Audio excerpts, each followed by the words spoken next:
I'm Bob. Welcome to Break Stuff.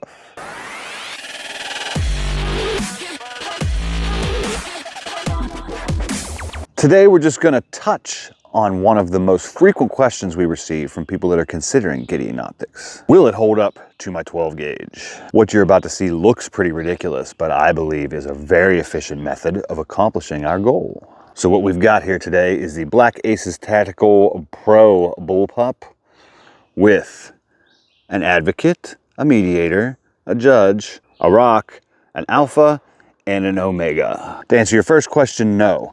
I don't really have a sight picture through all of these. The level between the advocate and the mediator in particular means I've got just a sliver where the windows align that I can kind of see through. But what I have done is managed to align the center of the reticle across all of these with the arrow in that lower center of the advocate. So what we're going to do is try to put 100 rounds through all of these and see if that alignment still holds. A couple caveats before we begin. This gun has not been fired at all. It came right out the case, pretty well lubed from Black Aces Tactical. This is my first time loading 1919 magazines.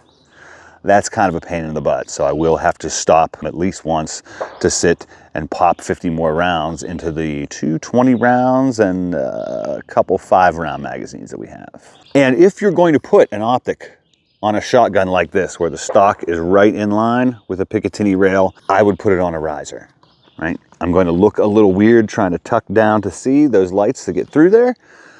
This would be much better if these were all lifted, but this was the fast and dirty way to get everything in an alignment where I could make sure we're staying dots on dots on dots on triangles. That's enough talking. Let's bang. It could be the curvature of the glass or that we're going through 8 different lenses, but I really can't get focus to be able to show you all of those. I hate to say it, but you're kind of going to have to trust me, bro, that those are still in alignment, or maybe we would get more fuzziness. All right, for real this time. Let's bang.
I'm kind of dumb, but you knew that already. These are 10 round magazines, not 20, like I said at the beginning of this video. So we'll have to cut and do one more set of reloads.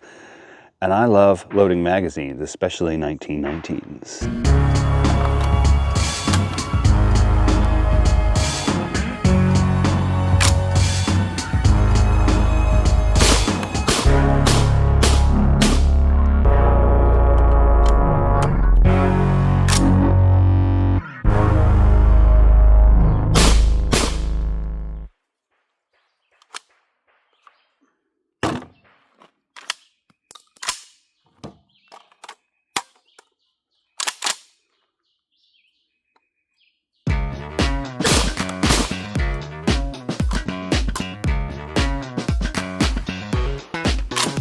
Flip it.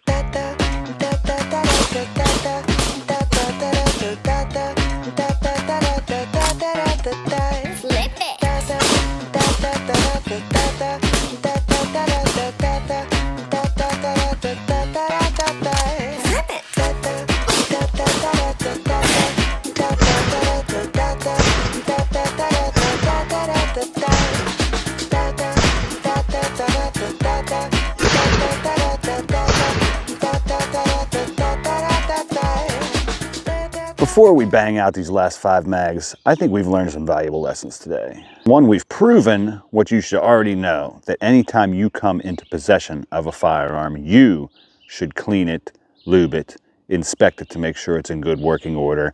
And before you consider that a working firearm, you should have fired at least 100 rounds through it to make sure that it's functional. Second, you notice in that second run we had less failures to extract, I'm going to call them, where we had the empty was either caught in the extractor or still in there. The empty still present, the new one hadn't loaded all the way. We could still be breaking this gun in, right? It was definitely less on the second run, I think. It also could be our ammunition. This Buffalo Bore Super Trap, supposed to fly out of here at 1,300 feet per second. That's kind of quick for shotgun ammo, at least the other shotgun ammo that I've owned and shot. And I've only ever shot this 1 round at a time, right? The way you would at trap. So it's entirely possible this ammunition has something to do with those failures to extract. Let's bang the last ones.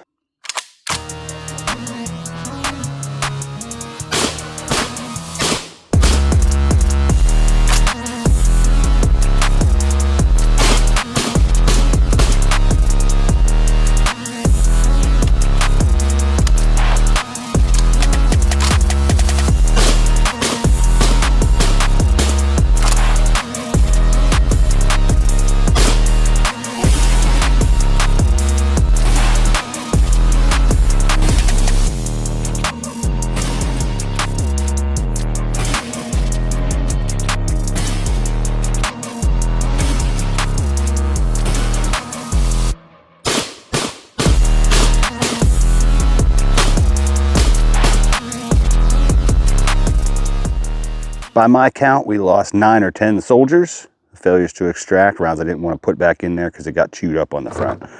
So I had some more ammo. Loaded both these back up. We're going to try to shove another 20-ish, depending on how many failures we get or don't get. And again, I am tentatively blaming that on the ammunition, not on the gun. Okay, last ones, I swear, and then we'll talk.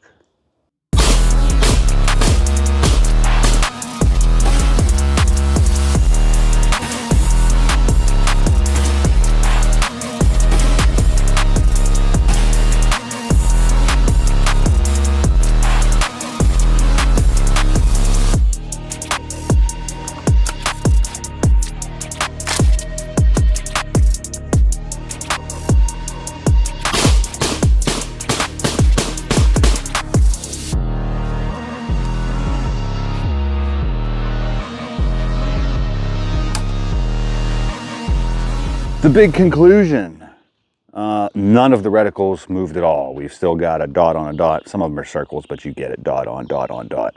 In a minute, I'm going to try to line the camera up at the angle you have to see through all of them. I still don't believe my camera is going to be able to focus on even a reticle, let alone see through that many layers of multi-coated glass. I don't think the light's going to come through, but I'm going to try powering them off one by one from the rear and see if we can see them through a camera lens. I was also reminded of another important tip that I'm going to give you in case you didn't know. You're getting like a 2 for 3 for 4 for 1 today, especially with a freshly mounted optic. Whether the thread locker was pre-installed, like it comes from Gideon Optics on all of our screws and mounts, or you installed it yourself, check your screws, especially when you freshly mounted it.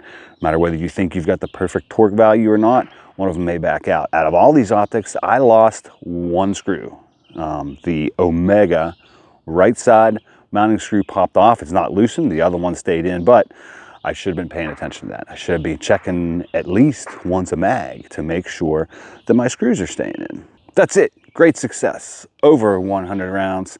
My shoulder doesn't feel that bad right now. My arm is kind of tired, I think more from the lifting up and down. That's right, lifting up and down. Or maybe from the sitting and loading those 1919 mags. That sucks. But thank you so much for being here. Please, comments, questions. If you hate my form, if I did anything else stupid, I'm kind of stupid. I'd appreciate that feedback. Now we're going to try to take a peek through the glass. And that's it for brake stuff. Nothing got broken. So disappointing.